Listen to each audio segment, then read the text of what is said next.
चलो देखिए आपका ये सवाल पिछली बार भी पूछा गया था, रिपीटेड क्वेश्चन आपको लगातार पूछा गया है। ये हर साल मतलब 3 नंबर का फिक्स करिएगा, इतना बड़ा क्वेश्चन 3 नंबर से कम से नहीं रहेगा आपको। दिया कि दिए गए बिंदु ए और बी के बीच, जो बिंदु ए और बी के बीच, इसके बीच, यानी कि ये हमारा फिगर कुछ इस तरह कुछ दिया है कि यानी कि ये ऐसे है, तो अगर ए यहाँ दिया तो बी यहाँ दिया है, इसका मतलब ये हमारा कुछ ऐसे बनेगा, आपको विकिरण सेतु का रूप लेगा। फिर कह रहा है धारिता ज्ञात कीजिए, धारिता मतलब सी निकालना, हम लोग को सी निकालना होगा पहले, धारिता सी होती है आपको कैपेसिटर।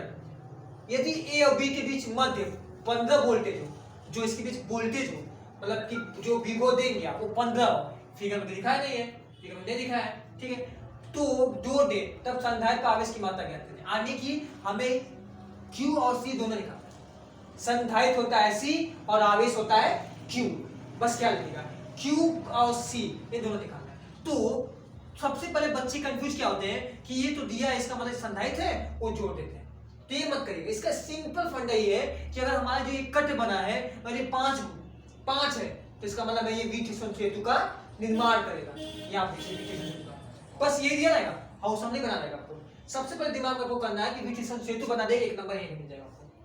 पहला कार्यक्रम ये करना आपको कि 1 नंबर यहीं पे मिलेगा आपको। अब देखिए इसमें वोल्टेज नहीं दिखा था, यहाँ वोल्टेज दिखाएंगे, आप बैटरी दिखाएंगे, आपको दिखाया तो जानते कि विकिरण सेतु है, ऐसे बनता है, आपको पता है, सिद्ध किया जाता है, जिसका फॉर्मूला P अपान में Q बराबर अपन S।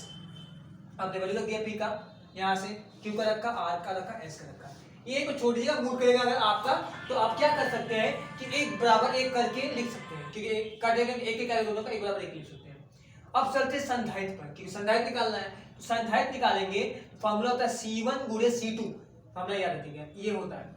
अब फिर देखिए तो C1 का मान कितना 4 है, C2 का भी मान 4, नीचे भी करते सॉल्व किया आपका 2 है, निकालना हो जाएगा। ये फॉर्मूला अपना है, पहले के लिए निकाला आपने, पहले के लिए निकाला, पहले बोले तो ऊपर की बात हमने, इस ऊपर की बात की आपने, ठीक। अब नीचे की बात करते हैं, इस पूरे को C1 मान लीजिएगा, इसको C2 मान लीजिए, डैश मान सकते हैं, लेकिन हमने डैश माना आपको, इस पूरी की बात हो गई आपको। अब नीचे की बात सेम वही कंडीशन है, इसका भी वही आएगा, सेम देख लीजिए, जब आपने इस पूरे को लिया तो C1 मान C डैश माना, 1 डैश माना, ठीक है, 4 करके सॉल्व कर दिया। अब फिर दूसरा लिया तो C डबल डैश माना आपने, तो वहां पे आपने क्या किया, वही के लिए वो भी आंसर सेम है, जो इतना आएगा उसका इतना आएगा, सेम चला, ये कार्यक्रम हुआ।